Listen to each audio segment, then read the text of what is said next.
안녕하세요. 하루 필수 말씀 충전 하필 큐티 조정환입니다. 오늘 함께 나눌 하나님 말씀은 나훔 2장 1절에서 13절까지 말씀입니다. 침략군이 너를 치러 올라왔다. 성을 지켜보려무나 길을 지켜보려무나 허리를 질끈 동이고 있는 힘을 다하여 막아보려무나. 이제 이 침략군은 하나님께서 보내신 침략군이고, 이 너를 치러 올라왔다 했을 때 이 너는 니느웨입니다. 오늘 이 장면에서 이제 니느웨, 이 아수르가 어떻게 멸망하는지, 무너지는지에 대해서 보여주는 장면입니다.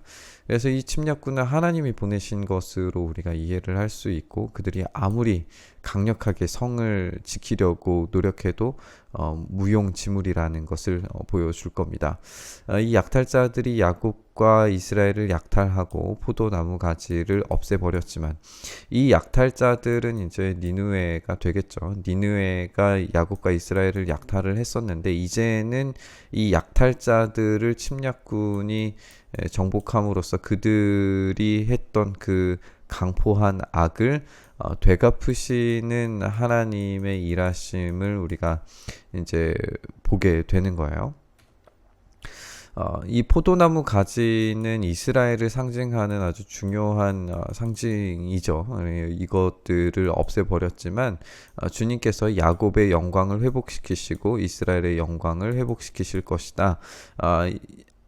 아수르가 이스라엘을 멸망시켰지만 결과적으로 이 아수르를 하나님께서 멸망시키시면서 복권시키시는 것은 야곱의 영광이고, 침략하고 약탈했던 니느웨는 사라지고 없어지고 아무도 그 나라를 기억하지 않게 됨으로써 그들이 당하게 될 심판이 얼마나 무거운 것인지 이들은 깨달아야 합니다. 그리고 이것이 그냥 이미지적인 그런 심판의 어떤 가상적인 이야기가 아니라 실제로 일어난 사건으로 아수르가 완전히 멸망되었다는 것을 나훔은 강조하면서 이야기합니다.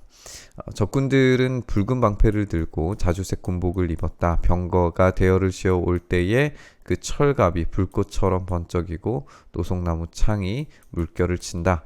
병거들이 질풍처럼 거리를 휩쓸고 광장에서 이리저리 달리니 그 모양이 횃불 같고 빠르기가 번개 같다. 아주 강력한 이 침공을 보여주는 것 같죠. 어떤 병사라도 막기 힘든 이런 강력한 공격을 밀어붙이고 있습니다. 정예 부대를 앞세워서 막아보려고 하지만 거꾸러지면서도 돌격하는 이 벼락 같은 성벽에 들이닥쳐서 성벽을 부수는 장치를 설치하면서 성 자체가 완전히 무너지는 것을 우리 보게 돼요. 강의 수문이 터지고 왕궁이 휩쓸려서 떠내려가듯이 제 아무리 강력한 나라라 할지라도 이 모든 수비가 무위로 돌아가고 완전한 멸망을 경험하게 되는 걸 우리가 보게 됩니다. 이렇게 지금 아수르를 침공해 오는 적들은 이 아수르의 강력한 힘보다도 훨씬 더 강력하게 이 아수르 니느웨를 멸망시키는 것을 보게 돼요. 그래서 이 3절부터 6절까지는 강력한 군사로 인하여서 침략당하는 그런 모습을 보여주었다면, 이제는 7절부터는 약탈당하는 아수르의 모습을 이제 보여줍니다. 왕후가 벌거벗은 몸으로 끌려가고 시녀들이 비둘기처럼 구슬피 울면서 가슴 치는 것은 정해진 일이다 라고 이렇게 번역이 되었는데, 여기서 이제 왕후가 벌거벗은 몸으로 끌려가다라고 하는 것은 이 시녀들이 함께 따라가는 것 때문에 이제 번역하는 데 있어서 왕후가 적절해 보여서 이렇게 번역을 한 거예요. 문맥상으로는 이런 해석이 맞는데, 우리가 이제 이 시의 전반적인 내용들을 살펴보면 이 왕후가 벌거벗은 몸도 맞겠지만 니느웨 자체가 이 왕후처럼 우리가 해석을 해서 니느웨가 완전히 벌거벗은 몸으로 끌려가고 시녀들이 비둘기처럼, 그러니까 이 아수르와 관련되어져 있는 그 모든 세력들이 구슬피 울면서 가슴을 치는 것이 정해진 일이다라고 하면서 이제 우리가 개념 자체를 확장시켜서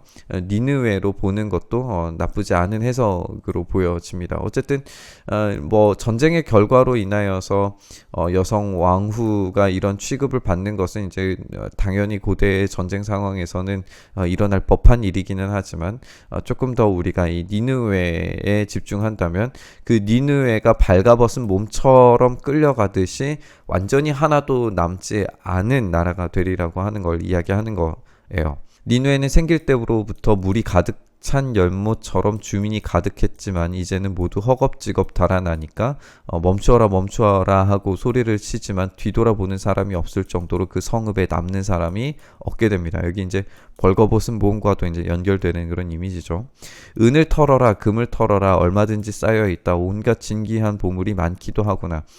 이 성 안에 있었던 모든 보물들이 다 이제 약탈당하게 되는 걸 보게 되는 거죠. 완전히 황폐화되는 도시의 모습을 보게 됩니다. 털리고 털려서 빈털터리가 되었다. 벌거벗은 몸 이제 연결되는 이미지죠. 떨리는 가슴, 후들거리는 무릎, 끊어질 것 같이 아픈 허리, 하얗게 질린 얼굴들 이렇게 하면서 굉장히 이제 적인 표현을 우리가 보게 되는데 이 빈털터리가 되는 이 사람의 모습이 떨리는 가슴 어떤 심리적인 상태죠. 그리고 후들거리는 무릎은 육체적인 상태고 끊어질 것 같이 아픈 허리도 육체적인 고통 그리고 하얗게 질린 얼굴도 심리적인 공포 이런 것으로 이제 볼 수 있어요. 심리적인 거 육체 심리적인 어떤 이런 구조를 통하여서 전인격적인 공포가 지금 이 아수르 가운데에 이 니느웨 가운데 임하고 있다는 것을 보여주고 있습니다. 그러니까 존재 자체가 지금 이 공포에 떨고 있는 모습인 거예요. 이렇게 완전히 빈털터리가 되어서 공포에 떨고 있는 니느웨의 모습을 보여주고 있습니다.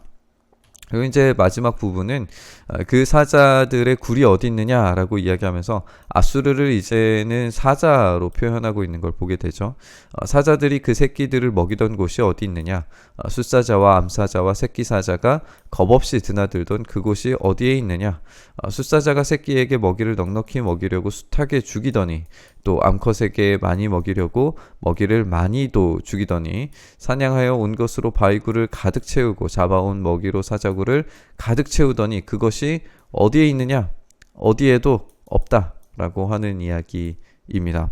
그러니까 이들이 아무리 이 강력한 힘으로 자신들의 제국을 영원히 만들어 갈 수 있을 것처럼 그렇게 생각했지만 그들도 결국에는 하나님께서 보내신 이 침략군에 의해서 먼지 한 톨도 남지 않을 정도로 뭐 그런 표현이 여기에 나오지는 않지만 그 정도로 하나님께서 완전히 파괴하시고 약탈하는 것처럼 우리가 보게 되죠.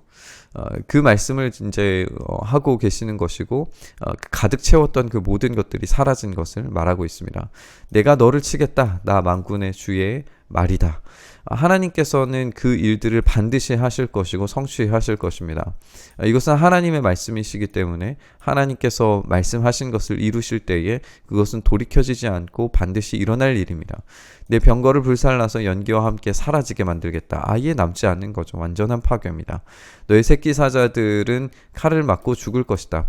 이제 우리가 1장에서도 함께 나눴던 것처럼 그 자녀가 남지 않을 정도로 이제 없애버리겠다. 또 그 기억이 없어지게 만들겠다. 전령의 정갈이 다시는 들리지 않게 하겠다. 아예 없애겠다. 그 이후에 자손이 없게 만들겠다 하는 하나님의 말씀이 어떻게 이루어지는지에 대해서 오늘 본문이 이야기하고 있습니다.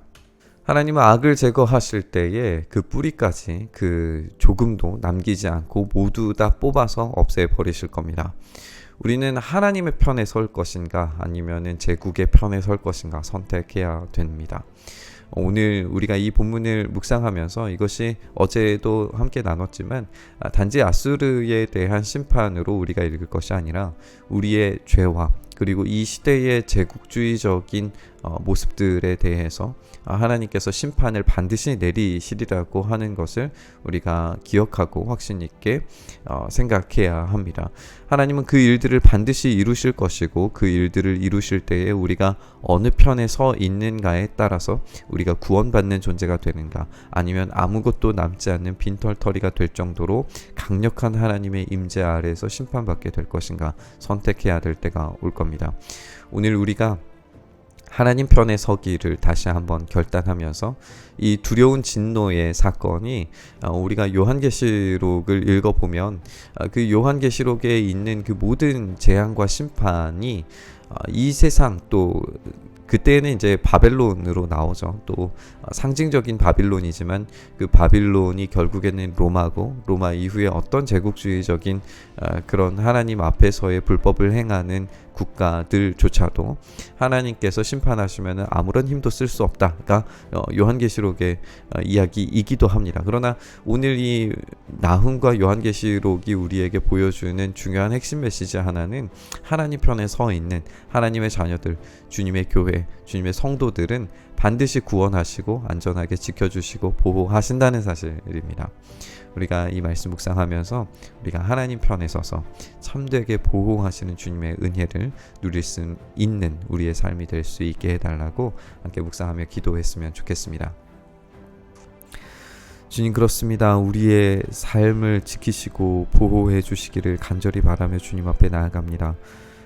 죄의 모양, 악의 모양은 어떤 것이라도 우리가 우리의 삶에서 제거해버리며 오로지 주님께 순종하는 삶, 참된 제자의 삶, 참된 예수 그리스도를 따라가는 삶을 살아갈 수 있도록 하셔서 우리가 침략자의 편이 아니라 제국주의적인 그런 이 세상의 모습에 우리가 현혹되고 빠져들어가는 것이 아니라 오로지 우리가 결단하여 하나님 나라 안에 살아가는 삶을 살아갈 수 있도록 주여 은혜 더하여 주시옵소서. 이 두렵고 무서운 재앙이 우리에게 닥칠 때에 우리를 지키시고 안전하게 보호하시는 주님의 능력이 우리의 삶을 온전히 붙드시기를 간절히 소망하고 바라며 우리 주님 예수 그리스도의 이름으로 기도드리옵나이다. 아멘.